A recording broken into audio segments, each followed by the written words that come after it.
Salut tout le monde, on se retrouve aujourd'hui pour une petite vidéo qui va concerner principalement les joueurs de World of Warcraft.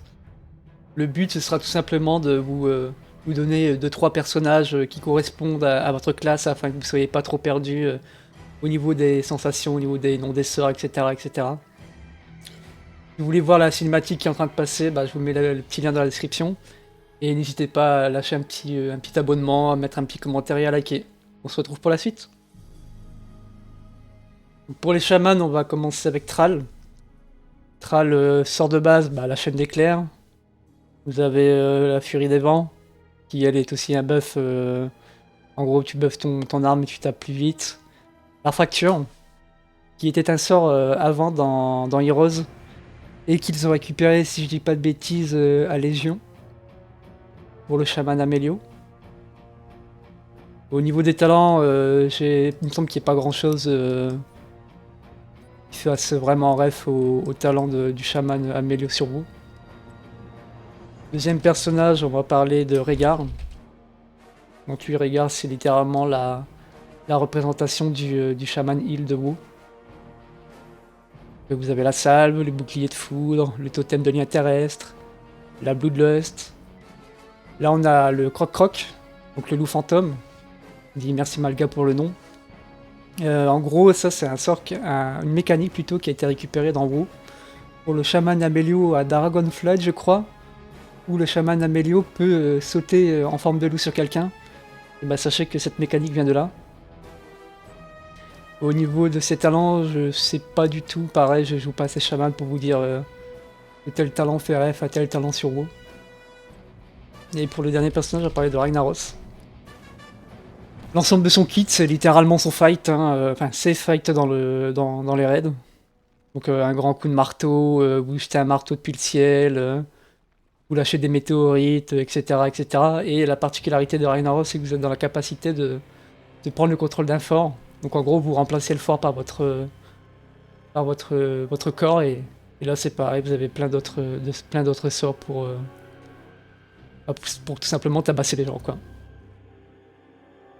Tout pareil ici, hein, pour les chasseurs, on est obligé de commencer avec Rexxar qui lui est un héros où vous contrôlez Misha et Rexxar. Donc en gros Misha est votre pet et Rexxar vous êtes le maître. La grosse raie, c'est la guérison du familier. En gros, c'est un sort que vous utilisez et ça soigne Misha. Au niveau des talents, vous avez deux autres grosses rêves qui sont la fusée éclairante. Même mécanique, vous lancez la fusée et ça dévoile la zone. Et niveau 16, vous avez feindre la mort. Ici, ça rend invulnérable, donc vous prenez pas de dégâts. Sauf que vous pouvez plus bouger. Cependant, pendant ce temps-là, vous pouvez bouger Misha, votre pet. Au niveau du deuxième personnage, on va parler de Sylvanas. Donc un peu plus le côté chasseur sombre. La grosse rêve, c'est la flèche gémissante, qui elle est une mécanique qui a été récupérée dans World of Warcraft. Donc en gros, vous lancez une grosse flèche sur votre pack de mobs et ça les silence. Faut savoir que c'était là avant sur Heroes. Sinon, au niveau des talents, etc., il n'y a pas trop de. Il n'y a pas trop d'arrêt, comment dire, au gameplay du Hunt. Et on va finir avec Tyrande. Donc oui, Tyrande n'est pas prêtre, oui, Tyrande n'est pas druide. En gros, c'est plus les côtés chasseresse comment dire, qui va donner les informations, etc. Tyrande, elle est une soigneuse.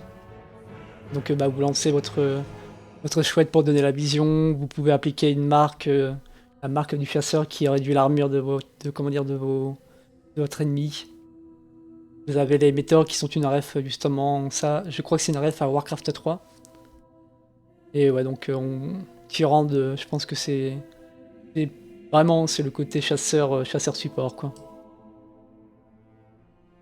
Qu'est-ce que serait le chasseur de démons sans Illidan? Donc là, Illidan forcément, premier personnage. Vous avez la métamorphe. Vous avez la traque. Donc faut savoir que la traque était avant dans Heroes. Et ils l'ont récupéré pour WoW. En gros, à WoW, enfin dans WoW, pardon, c'était le sort que vous aviez comment dire, en congrégation Night Fae de Shadowland. Ça s'appelait pas la traque, mais ça a été changé par la traque plus tard. Je crois que c'est à Dragonflight ou peut-être The War Within, je sais plus. Où ils ont ils ont remis le talent directement dans l'arbre des talents et ils l'ont rename comme ça. Souvenez-vous, même à la sortie, le sort était bleu et noir. Maintenant, bah, il est vert et noir, comme dans Heroes. Sinon, bah, c'est un personnage très très mobile, etc., qui se sustain, qui se soigne tout seul, selon vos attaques, etc. Et pour le deuxième personnage, on va vous parler de Vala. Bon, bah, c'est le chasseur de démons de Diablo. C'est comme vous voyez, c'est un personnage range. Et ça a quand même pas mal de mobilité, ça tire des flèches, etc. C'est vraiment pas la même chose qu'un gameplay chasseur de démons court, mais ça a vraiment la même âme. C'est vraiment quelque chose où ça bouge, etc. etc. On est obligé de commencer avec Arthas, hein, pour le chevalier de la mort. Donc il a un petit peu plus un aspect des cages givres, même si c'est pas vrai dans Heroes. Parce que comme vous voyez, vous avez le voile mortel, vous avez la tempête gelée qui elle est... Je crois que dans WoW c'est hiver infernal ou un truc comme ça, l'espèce d'aura de givre autour de vous. Vous avez l'armée des morts. Vous avez dans la capacité d'appeler Sinargosa sur le champ de bataille. Donner des grands coups de givre, etc. Au niveau des talents, on a la connexion runique par exemple, on a la carapace anti-magie aussi. Pour le deuxième personnage, on va parler de Léoric. Donc lui, c'est le roi squelette de Diablo. Faut savoir que le DK a eu un sort qui s'appelle Marche Spectrale. Bah, spoil alert, sachez que ça vient de là, du kit de Léoric d'Heroes. Donc lui, c'est plus un bruiseur où vous allez drainer la vie des tanks, etc. Et en dernier personnage, on va parler de Xul. Donc le nécromancien de Diablo. Donc lui, c'est un peu plus les côtés je relève des squelettes pour qu'ils viennent m'aider, etc. Et beaucoup de debuffs. Pour les démonistes, on va parler du seul personnage connu des démonistes, hein, sur World of Warcraft, hein, qui est Gul'dan. Pour le coup, bon bah Gul'dan, c'est un peu la représentation du démoniste destruction et affliction. Vous jouez sur pas mal comment dire, de dots de poison. En sort de base, vous avez le drain de vie. Vous avez l'épouvante, donc c'est un peu le fear de WoW. Vous avez l'appui de destruction. Gul'dan, lui, n'a pas de régène mana dans le jeu, sauf que bah, il consomme sa propre vie pour récupérer de la mana. Il me semble que ça, c'était un sort qui était là il y a très très longtemps sur le démoniste. Au niveau des talents, on a, il me semble, la pierre de soin, voilà. Elle est là, la pierre de soin. Pas besoin de la décrire, hein. C'est le petit cookie que vous donnez à vos potes ou pour vous-même pour vous soigner. Et vous avez aussi le cercle démoniaque qui est présent. Bah, le cercle que vous posez pour vous téléporter après. Après, on va parler tout simplement de Nazeebo. Donc Nazeebo, pour ceux qui ne connaissent pas trop, c'est le féticheur de Diablo. Dans l'idée, c'est plus le côté, pareil, un gameplay axé poison. Mais vous faites spawn beaucoup de petites créatures, donc des araignées, des zombies, des grenouilles, un gargantua, un esprit, etc. etc. Et pour le dernier personnage, on va parler de Orphea, qui est lui était un personnage tout simplement propre au lore du Nexus, donc du jeu Heroes. Et dans l'idée, c'est un peu un mage du vide où vous avez énormément de mobilité. Moi, j'aime bien l'appeler un peu Venom parce qu'elle a, en gros, dans son coffret derrière, elle a un petit symbiote, on va dire ça comme ça. Et en gros, vous faites appel à ce pouvoir pour faire des dégâts, etc. Donc c'est vraiment un démoniste un petit peu plus vide, on va dire. Pour le druide, on commence avec Malfurion. Lui reprend le druide heal, le de restauration. Donc vous avez le rétablissement, vous avez l'éclat lunaire, vous avez le sarment, la tranquillité, l'innervation. Au niveau des talents, bah, vous avez le sarment qui peut faire pop un tréant, par exemple. Et après, au niveau des noms, je sais pas du tout si c'est des refs directs au druid heal. Et ouais, dans l'idée, du coup, bah, Malfurion, c'est vous posez votre rétablissement et vous mettez un burst heal avec votre éclat lunaire, qui est un sort de dégâts. Pour le deuxième personnage, on va parler de Lunara. Donc Lunara, ça n'a rien à voir avec le gameplay de Druid purement pour le coup, mais c'est plus l'unité de Warcraft 3. Dans l'idée, vous appliquez des poisons, etc. Vous êtes une area ultra mobile. C'est vraiment l'unité de druide par excellence. Et tout pareil pour Luizel, qui n'a pas trop comment dire, de référence au druide, mis à part que c'est une unité druidique. Et en gros, Luizel, c'est vous téléporter sur vos potes pour mettre de l'armure, pour soigner, etc. Donc, qui dit évocateur dit dragon. On commence avec Alexstrasza, qui est un soigneur dans le jeu, l'aspect de la vie. On a... Si vous remarquez, si vous faites bien attention, l'icône de ce sort, don de vie, vous l'avez dans WoW, mais c'est en version bronze, c'est réversion, je crois le nom. En gros, dans WoW, ça soigne en... Comment dire, sur la durée. Là, don de vie, c'est un soin direct. Donc comment dire, cette icône a été récupérée de quelque part, hein, et forcément c'est d'Heroes. Vous avez un peu aussi les auto-attaques d'Alexstrasza qui ressemblent beaucoup aux flammes vivantes. Donc l'espèce de sort de base que vous envoyez en incantation sur WoW. Sinon Alexstrasza, ça reprend le dragon de la vie, hein, vous pouvez vous transformer en dragon, etc. En gros c'est un god mode. Vraiment le perso est cool à jouer si vous êtes fan des dragons. On continue avec Eldemort. Bon.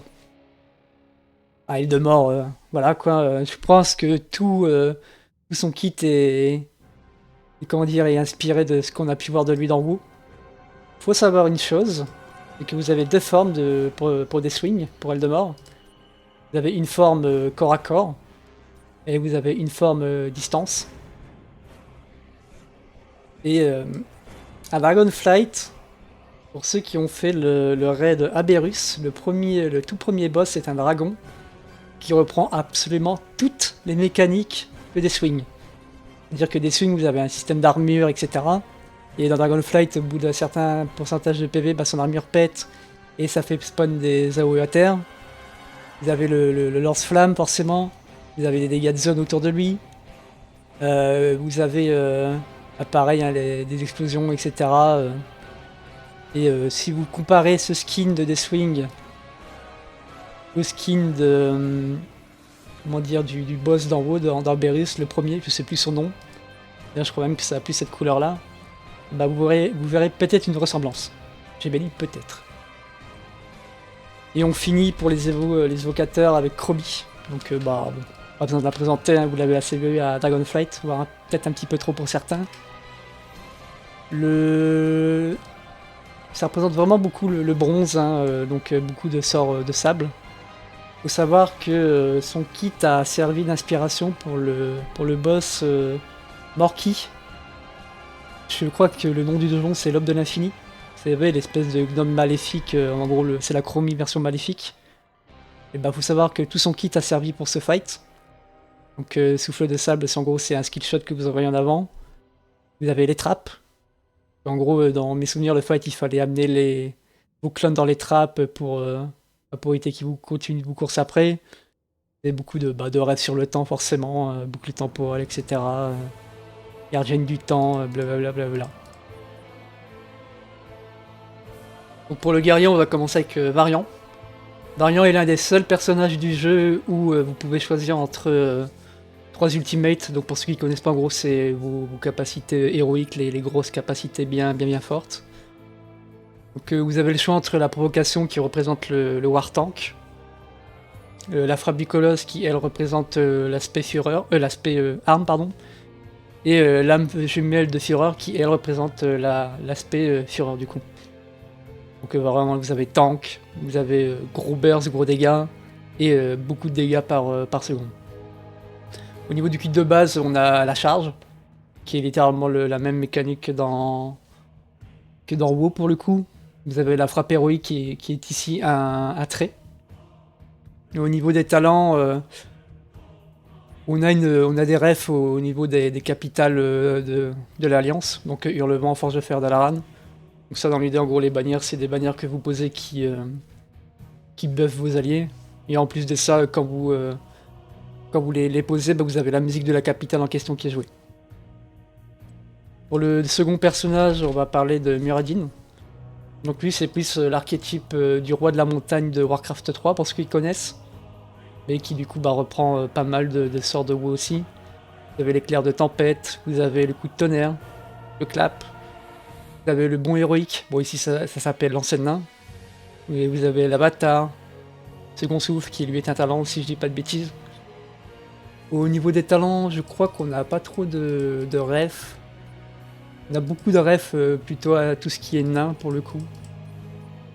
Maintenant je connais pas assez le war pour dire attention ça c'est tel talent du war.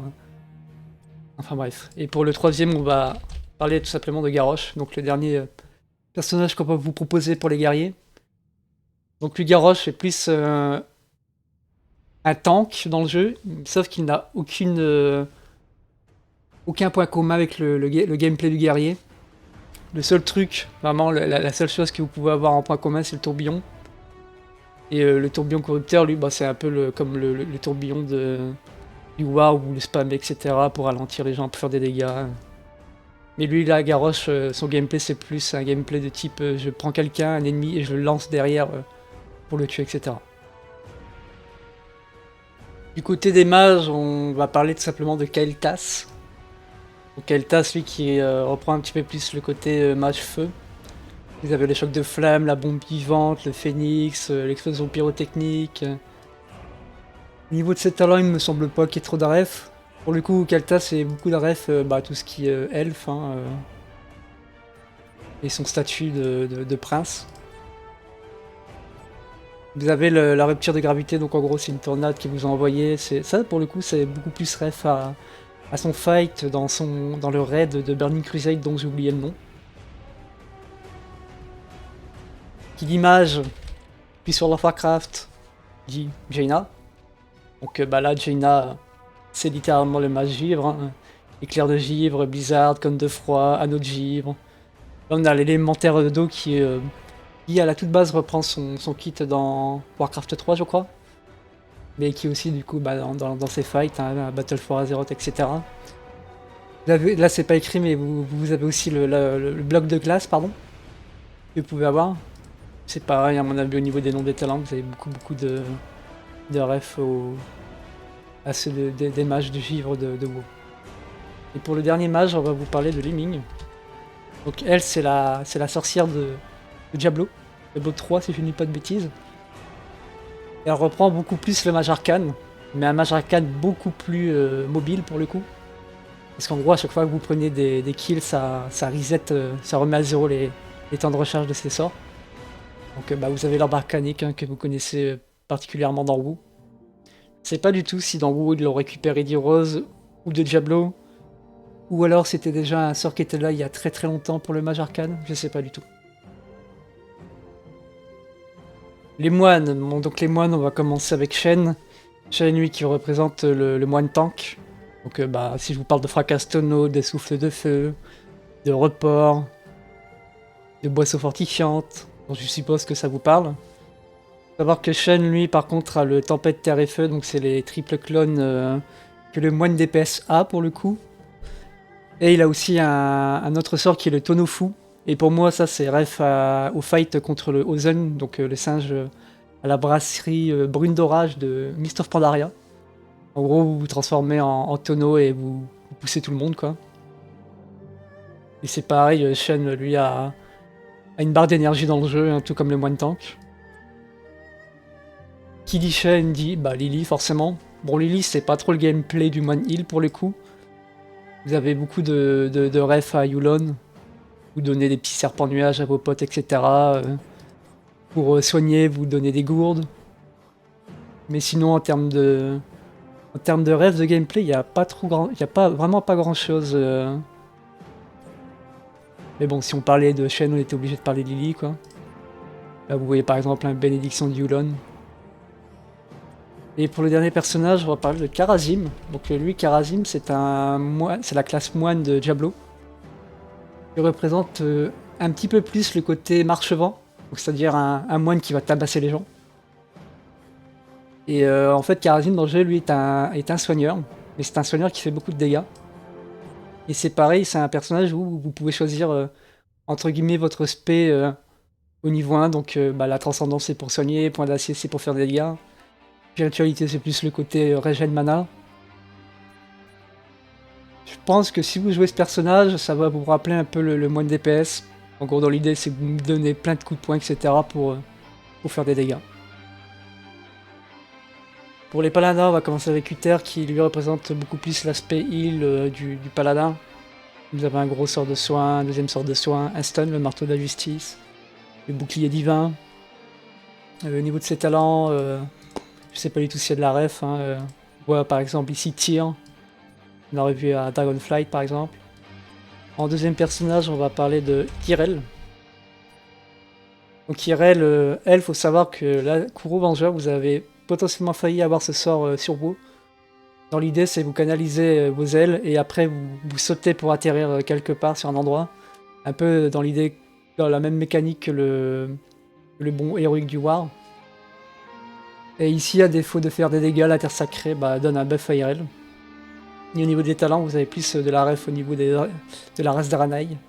Donc Karabor, Marad, Naru, vous avez le palefroid divin. Le fait de pouvoir mentir en combat. L'Aldor, Velen. Et niveau 20, vous avez la bulle TP. Donc vous canalisez votre bulle pour retourner à la base. Ça c'est la ref pure gameplay. Et c'est même un mème. Où est-ce que le sort est fort dans le jeu? Je vais deviner, hein, mais voilà quoi. Pour finir avec le paladin, on va parler de Johanna. Qui est la croisée de Diablo. Et il faut savoir que le paladin tank a repris pas mal de mécaniques du croisé de Diablo. Donc là, typiquement, si je vous parle d'un bouclier que vous lancez en avant, le bouclier divin, ça vous parle. Le blind, l'aveuglement, il est là. Vous avez des talents aussi du type marteau béni, donc en gros les 3 marteaux qui tournent autour de vous, etc. etc. Pour les prêtres, on va parler d'Anduin. Donc Anduin, personnage soigneur qui reprend le kit du prêtre sacré. Vous avez le soin rapide, vous avez l'étoile divine, vous avez le saut de foi, vous avez les mots sacrés salut qui est littéralement l'espèce de bulle que vous voyez dans la CGI de Battle for Azeroth. Pareil, au niveau des talents, vous avez le puits de lumière. En gros, c'est inactivable et vous posez un puits de lumière qui soigne les gens qui rentrent dedans, etc. etc. On continue avec Lorchtet. Alors elle, pour le coup, elle n'a aucune ref, pas ma connaissance du moins, à quelconque talent ou sort du prêtre. Cependant, c'est littéralement le même gameplay que le prêtre discipline. Vous posez des marques sur vos potes et vous faites des dégâts pour soigner, tout simplement. Et on finit avec Auriel, donc l'archange de l'espoir de Diablo. Dans l'idée, elle ressemble un peu à un gardien des âmes. Hein. De toute manière, à l'Inskin gardien des âmes, vous voyez là. Et en gros, vous buffez un de vos alliés pour qu'il fasse des dégâts et que vous permet de générer de l'énergie et que vous pouvez soigner derrière, quoi. Valeera, donc premier personnage conseillé pour les voleurs, c'est littéralement le voleur d'en haut. Hein. Vous avez un système de poids de combo, vous pouvez vous mettre en fifu. Selon, si vous n'êtes pas en fifu, vous avez par exemple l'éviscération, qui fait plus ou moins de dégâts selon les points de combo que vous avez. Si vous êtes en fifu, comme vous voyez, vous pouvez avoir l'embuscade, le coup bas, le garrot, etc. etc. Au niveau des ultis, on a la cape d'ombre, on a la bombe fumigène. Au niveau des talents, on a une vieille ref qui est le tête chardon, qui, je ne dis pas de bêtises, était un item qui redonnait de l'énergie à classique, à vanilla. Et après, le reste, c'est beaucoup dans mes souvenirs, le pas de l'ombre, etc. C'est des refs au sort / talent du voleur. Donc vraiment, hein, c'est le gameplay voleur par excellence. C'est littéralement la même chose. Après, on va parler de Zeratul. Bon, là, c'est plus le côté fifu. Mais dans l'idée, Zeratul, qui est un personnage de StarCraft, vous avez beaucoup vous avez un sort de zone, un sort, mono-cible, vous avez un TP, etc., etc. Et après, pour le dernier perso, on a Nova, donc le Ghost de StarCraft. Donc c'est pareil, c'est plus le côté fifu qu'on vous propose là. Et dans l'idée, c'est plus un chasseur fifu, si on peut vous dire ça comme ça. Vous avez un système de clones, etc., de des coups de sniper. Pour ceux qui connaissent un peu Overwatch, ça reprend un peu aussi le gameplay de Black Widow. Widowmaker, pardon. Marvel Rivals Black Widow. C'est vraiment de ce côté-là, quoi. Pour conclure cette vidéo, on va tout simplement rappeler que Heroes of the Storm est un jeu gratuit que vous installez depuis les launchers Bennett. Si jamais vous voulez tester d'autres personnages, il vous suffit d'aller dans la collection. On va prendre Hogar par exemple, et il suffit de cliquer sur Essayer. Si vous êtes aussi joueur de World of Warcraft et que vous avez des persos à conseiller, n'hésitez pas à le faire en commentaire. Dans tous les cas, je vous remercie d'avoir suivi cette vidéo.